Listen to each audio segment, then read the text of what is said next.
Good evening friends, नमस्कार, सत श्री अकाल। हम लोग पढ़ रहे थे एंशिएंट हिस्ट्री और एंशिएंट हिस्ट्री में अभी तक हम लोगों ने देखा कि कुषाण साम्राज्य का पतन हो चुका है। कुषाण साम्राज्य के खंडहरों पे एक नए साम्राज्य का उदय होता है। अब केवल कुषाण साम्राज्य में ही नहीं बल्कि ये जो क्षेत्राधिकार था वो शातवाहन और कुषाणों के में भी इस साम्राज्य के नए साम्राज्य का उदय हम लोग देखते हैं। तो ये साम्राज्य जो हमारा है, जिसका डायनेस्टी हम बता रहे हैं कि कुषाण और सातवाहनों के राज्य क्षेत्र को मिला के बना, ये हमारा गुप्ता पीरियड था या गुप्ता डायनेस्टी था। जी हाँ दोस्तों, हम इसी गुप्ता साम्राज्य के बारे में बात कर रहे हैं जो भारतीय प्राचीन इतिहास में अपने स्वर्ण युग के नाम से भी जाना जाता है। तो ये स्वर्ण युग क्यों था गुप्ता डायनेस्टी, इसके बारे में हम लोग विस्तार से चर्चा करेंगे। इसके कल्चरल सांस्कृतिक कल्चर को देखेंगे और जानेंगे कि इस युग को स्वर्ण युग क्यों कहते हैं। बट आज के वीडियो में हम केवल गुप्त वंश के कुछ साम्राज्य जो मतलब शासक जो हुए उनकी हम चर्चा करेंगे और उनका जीवन परिचय को देखेंगे। तो सबसे पहले हम बात करते हैं श्रीगुप्त की, जो इस वंश के क्या थे, संस्थापक थे और इन्होंने महाराजा की उपाधि धारण की। इसकी चर्चा हम लोग देखते हैं प्रभावती गुप्त के ताम्रपत्र अभिलेख में हमें देखने को मिलता है। इसमें मिलता है ये प्रभावती गुप्त के ताम्रपत्र अभिलेख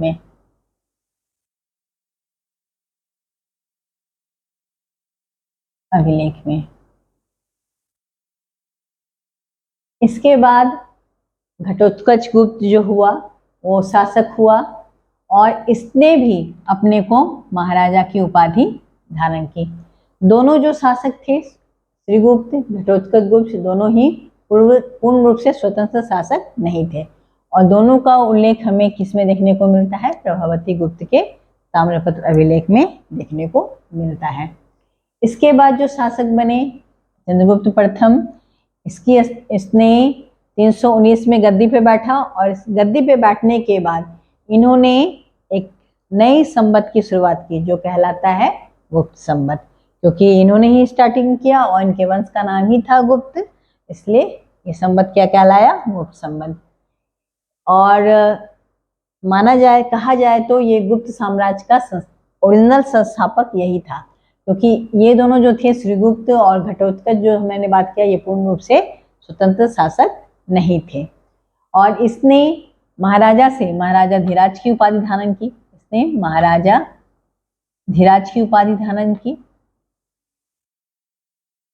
और जब ये गद्दी पे बैठा तो इसने चांदी का या रजत का मुद्रा चलाया, सिक्का, रजत मुद्रा इसने चलाना प्रारंभ किया। तो गुप्त साम्राज्य में इसने रजत मुद्रा, चांदी का मुद्रा चलाने वाला ये प्रथम शासक था। और इसने चंद्रगुप्त प्रथम ने लिच्छवी राजकुमारी जो थी कुमार देवी, उससे विवाह किया। इसकी पत्नी का नाम था कुमार देवी। ये क्या थी, लिच्छवी की रानी थी, राजकुमारी थी। कुमार देवी के साथ में विवाह किया, ये लिच्छवी की राजकुमारी थी। तो चंद्रगुप्त प्रथम जिसको हम लोग गुप्त साम्राज्य का ओरिजिनल संस्थापक भी मानते हैं। इसके बाद हम लोग जो बात करेंगे वो चंद्रगुप्त प्रथम के बाद, हालांकि बहुत ही शॉर्ट पीरियड के बाद रामगुप्त का शासन हुआ, लेकिन इसका शासन काल हमें बहुत ज़्यादा मतलब समृद्ध नहीं देखने को मिलता है। उसके बाद जो हमारा सबसे प्रतापी शासक हुआ गुप्ता साम्राज्य का, वो हुआ हमारा समुद्रगुप्त।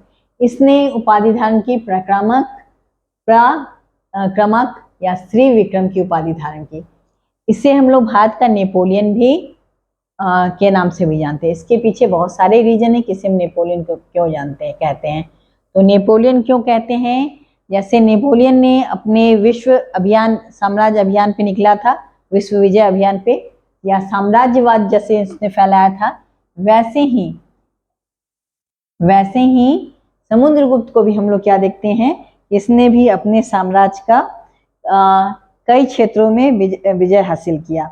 विजित क्षेत्र को इसने 5 क्षेत्रों में बंटवारा किया, 5 क्षेत्र में इसने डिवीजन किया। ठीक है, तो हम लोग क्या देखने बात कर रहे हैं कि समुद्रगुप्त जो था वैसे ही साम्राज्य विस्तार कर रहा था जैसे नेपोलियन कर रहा था, इसीलिए हम लोग क्या कह रहे हैं, ये भारत का नेपोलियन है। और ये काफी शिक्षाविद भी था।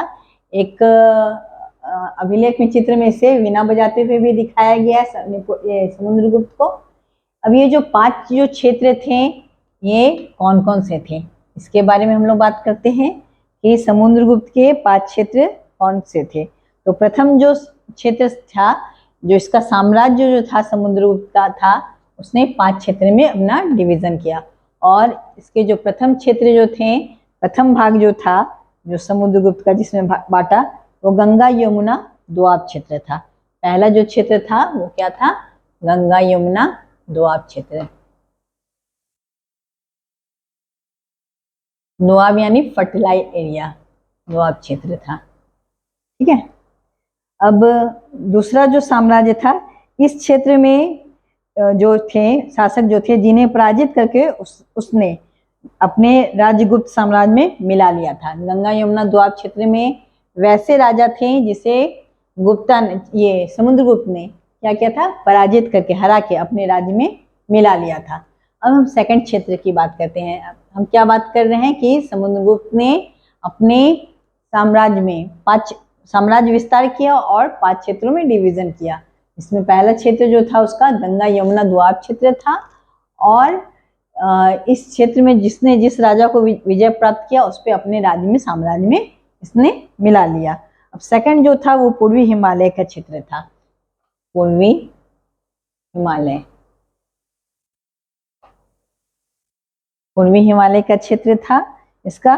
और इस जगह में इसने जैसे नेपाल, असम, बंगाल आदि के राजा जो थे, सीमावर्ती राज्यों के शासक जो थे, उन पे विजय हासिल किया। लेकिन इस पे अपने राज्य में इसके अधीन नहीं किया, बल्कि स्वतंत्र रूप से मतलब पूर्ण स्वतंत्र नहीं, लेकिन वहां पे अपना अधिकारी स्थापित करके शासन चलाया। पूर्वी हिमालय का पार्ट यानी कि नेपाल, असम, बंगाल आदि के क्षेत्र पे इसने अपना आधिपत्य किया। अब हम बात करते हैं तीसरा समूह जो था वो था आठविक राज्य, आठविक राज्य।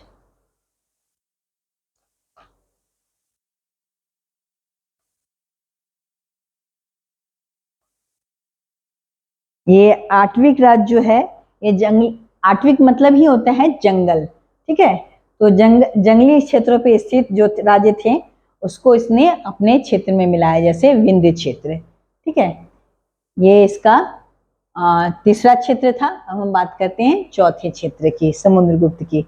चौथे क्षेत्र में इसने पूर्वी दक्कन यानी साउथ के एरिया में दक्कन, और दक्षिणी भारत के 12 शासक, और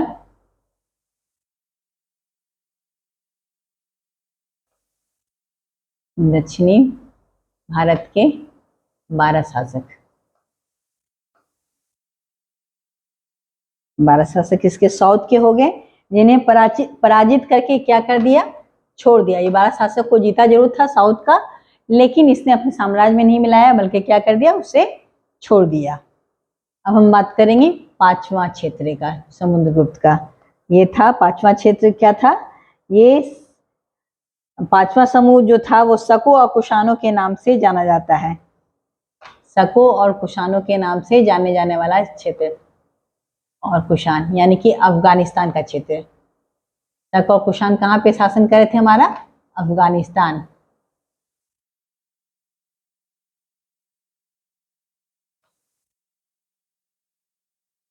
अफगानिस्तान के क्षेत्र पे इसने अपना अधिकार किया।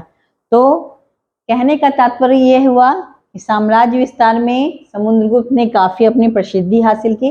जैसे हम लोग नेपोलियन की बात करते हैं कि नेपोलियन ने अपना साम्राज्य विस्तार किया, वैसे ही इसने भारत के उपमहाद्वीप में अपना साम्राज्य विस्तार किया। तो नेपोलियन समुद्रगुप्त का कार्यकाल बहुत ही महत्वपूर्ण काल था। और एक चीनी स्रोत के अनुसार इसने श्रीलंका के राजा मेघवर्मन को मेघवर्मन जो था ने गया में बुद्ध का मंदिर बनवाने के लिए इससे अनुमति प्राप्त की थी। ठीक है, एक हमें क्या मिल रहा है, साक्ष्य मिल रहा है, जिसमें हम लोग क्या देख रहे हैं, श्रीलंका का राजा मेघवर्मन गया में एक मंदिर बनवाने के लिए इससे क्या मांगा, अनुमति मांगा था। ये भी बहुत इंपॉर्टेंट है।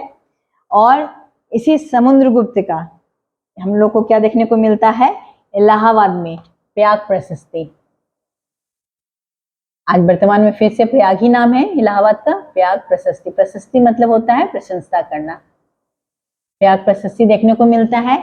ये इसके दरबारी कवि जो थे, हरिसेन जो थे, उनके द्वारा की गई प्रशंसा है, रचना है। ये इलाहाबाद में है अभिलेख, और इसमें उसे अपनी बहादुरी एवं बुद्ध कौशल के कारण भारत का नेपोलियन कहा स्रोत मिलता है, कहा जाने का स्रोत मिलता है। ये तो था समुद्रगुप्त के बारे में चर्चा, जीवन परिचय। अब हम बात करते हैं समुद्रगुप्त के बाद एक और प्रतापी शासक जो है हमारा है चंद्रगुप्त द्वितीय। और मेनली जो गुप्ता पीरियड को हम लोग स्वर्ण युग के नाम से जान रहे हैं, स्वर्ण युग की बात कर रहे हैं, ये चंद्रगुप्त द्वितीय ही है, जिसके शासनकाल में गुप्ता डायनेस्टी का सांस्कृतिक प्रभाव जो था ये बढ़ा। तो ये चंद्रगुप्त द्वितीय जो था, इसने विक्रमादित्य का नाम उपाधि धारण की, इसलिए चंद्रगुप्त विक्रमादित्य के नाम से भी जाना जाता है। इतिहास में इसे हम लोग चंद्रगुप्त विक्रमादित्य के नाम से भी जानते हैं। ये गुप्त काल का स्वर्ण युग कहा जाता है। इस शासन काल में या चंद्रगुप्त द्वितीय के काल में चाइना के एक तीर्थयात्री आए, फाहियान का आगमन हुआ। इसने बौद्ध धर्म का अध्ययन करने के लिए कहाँ आया, गुप्त काल में आया।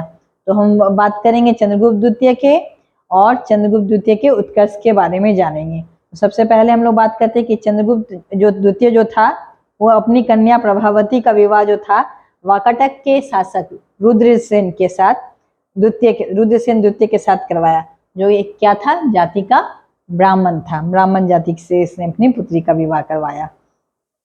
और इसने पश्चिमी मालवा और गुजरात पे अपना प्रभुत्व स्थापित किया चंद्रगुप्त द्वितीय ने। इसके अलावा इसने शको 400 साल पुराने शक क्षत्रपों का शासन का क्या कर दिया, अंत कर दिया। तो ये काफी महान हुआ। और इसने क्या उपाधि धारण की, शकों के समाप्ति के बाद इसने विक्रमादित्य की उपाधि धारण की। ठीक है, अब हम बात करते हैं कि इसने अपनी राजधानी कहाँ बनाई। तो इसने अपनी द्वितीय राजधानी जो बनाया वो कहाँ बनाया, चंद्रगुप्त द्वितीय ने उज्जैन में बनाया।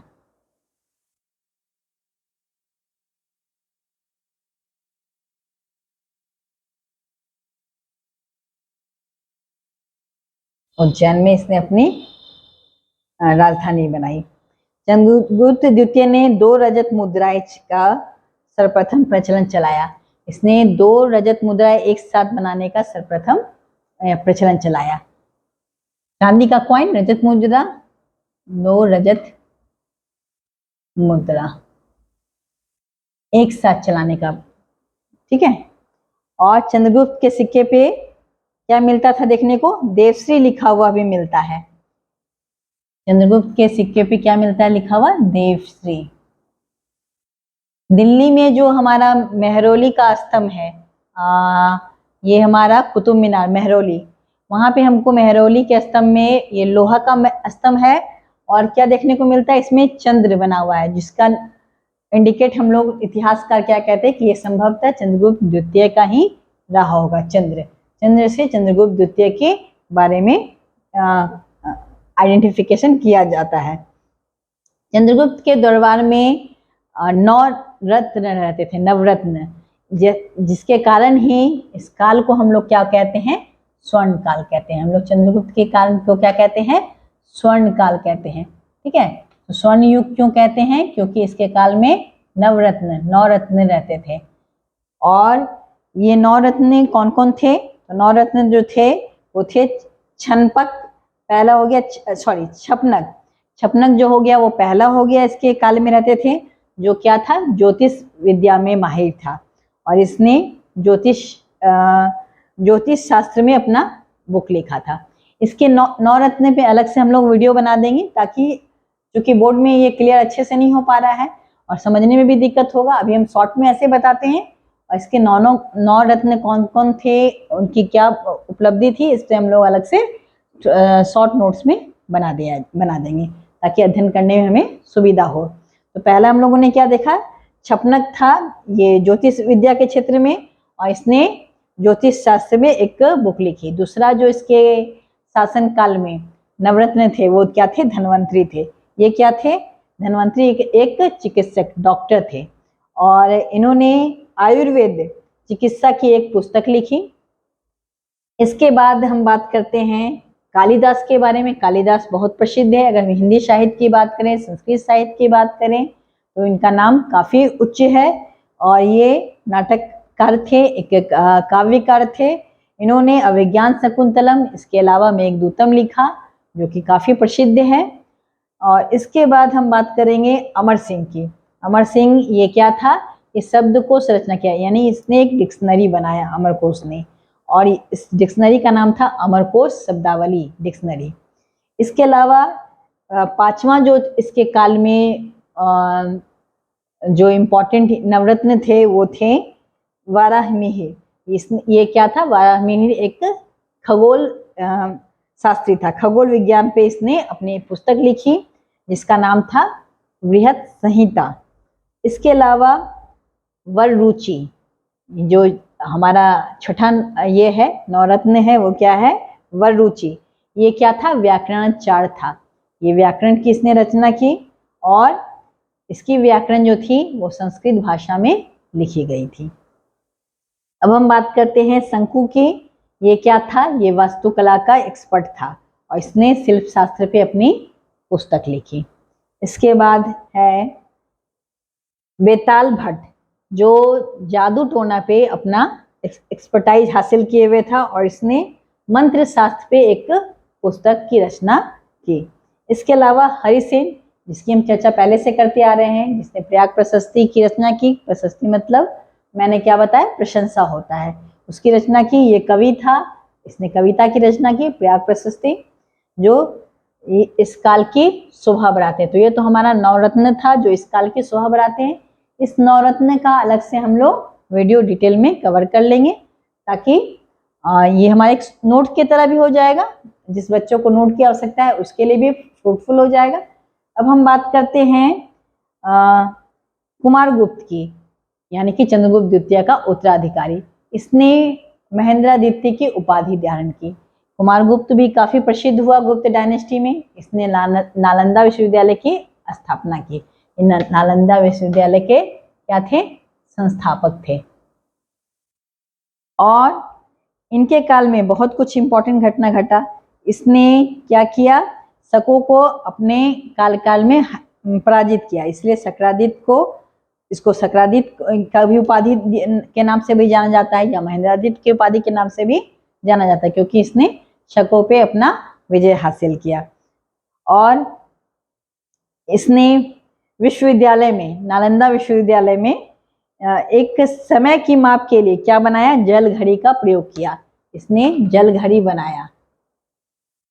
कहाँ बनाया, नालंदा विश्वविद्यालय में, ठीक है, का प्रयोग किया। और प्रत्येक छात्र एवं छात्राओं के लिए विश्वविद्यालय में प्रवेश के लिए क्या करता था, ये प्रतियोगिता परीक्षा लेता था। जैसे आज के काल में क्या होता है, एंट्रेंस एग्जाम होता है, इसने भी एंट्रेंस एग्जाम वाला सिस्टम, परीक्षा लेने का प्रचलन चलाया। इस प्रतियोगिता परीक्षा में पास करने के बाद ही इस विश्वविद्यालय में क्या होता था, एडमिशन होता था, ठीक है। कुमारगुप्त के समय में सर्वाधिक जो गुप्तकालीन अभिलेख प्राप्त हुए हैं, जिनकी संख्या क्या हुआ है, कितनी है, 18 है। इसके ही शासनकाल में हमें कितना, सबसे ज्यादा अभिलेख मिलता है, और ये कितना मिलता है, 18 अभिलेख देखने को हमें मिलता है, ठीक है। तो इसका अभिलेख गुप्त काल का बयाना में सबसे ज्यादा स्वर्ण मुद्रा, बयाना में क्या मिला है, स्वर्ण मुद्रा मिला है। किसके शासनकाल में, ये कुमारगुप्त के शासनकाल में स्वर्ण मुद्रा बयाना से देखने को मिलता है, ठीक है। स्कंदगुप्त का भीतरी अभिलेख भी काफी फेमस है। अब हम बात करते हैं स्कंदगुप्त की, जो हमारा कुमारगुप्त का ये था, उत्तराधिकारी था, कुमारगुप्त का उत्तराधिकारी, और इसे इसकी उपाधि जो थी क्रमादित्य के नाम से भी उपाधि के रूप में जाना जाता था। इसने हुनों के आक्रमण से गुप्त साम्राज्य का ये किया, संरक्षण किया, और ये गुप्त वंश का अंतिम प्रतापी शासक था। ऐसे छोटे छोटे और गुप्त वंश में शासक हमें देखने को मिलता है, लेकिन ये जो अंतिम प्रतापी शासक हम लोग स्कंदगुप्त को ही कहते हैं। भानुगुप्त की भी चर्चा हुई है, जिसका 510 अभिलेख 510 ईस्वी में एक सती का उल्लेख मिलता है कि सती प्रथा भारत में होता था। ये देखने को मिलता है भानुगुप्त के अभिलेख में। ये भी गुप्त साम्राज्य के ही थे, लेकिन स्कंदगुप्त जो था वो आखिरी प्रसिद्ध शासक गुप्तों का था। और इसके समय में हिंसांग ने नालंदा संघाराम को बनवाने वाले शासकों में सक्रादित्य के नाम का उल्लेख किया है। वेनसांग यहाँ आए, इंडिया में आए, और इंडिया में आने के बाद क्या बताया इन्होंने, नालंदा में इन्होंने एक संघाराम का स्थापना करवाया था। किसने? स्कंदगुप्त ने। ऐसा किससे चर्चा मिलता है? वेनसांग की पुस्तक में चर्चा मिलता है। वेनसांग किसके शासनकाल में आए? हर्ष के शासनकाल में आए। गुप्ता पीरियड के शासनकाल में नहीं आए। गुप्ता पीरियड के शासनकाल में फाहियान आया है, जो इम्पोर्टेंट चाइनीज ये है, और ये चंद्रगुप्त द्वितीय के शासनकाल में आए हैं। तो ये तो हमारा था गुप्त साम्राज्य के कुछ इम्पोर्टेंट शासकों का जीवन परिचय और उनके इम्पोर्टेंट घटनाओं को हम लोगों ने देखा। अब नेक्स्ट वीडियो में हम बात करेंगे कि गुप्त साम्राज्य स्वर्ण युग के नाम से क्यों जाना जाता है, इसकी चर्चा करेंगे। और इसके बाद हम लोग जो हमारा ये चंद्रगुप्त द्वितीय के नवरत्न जो थे उसकी भी अलग से वीडियो नोट्स के रूप में हम लोग देखेंगे। आई होप वीडियो आपको अच्छा लगा होगा। Thank you so much.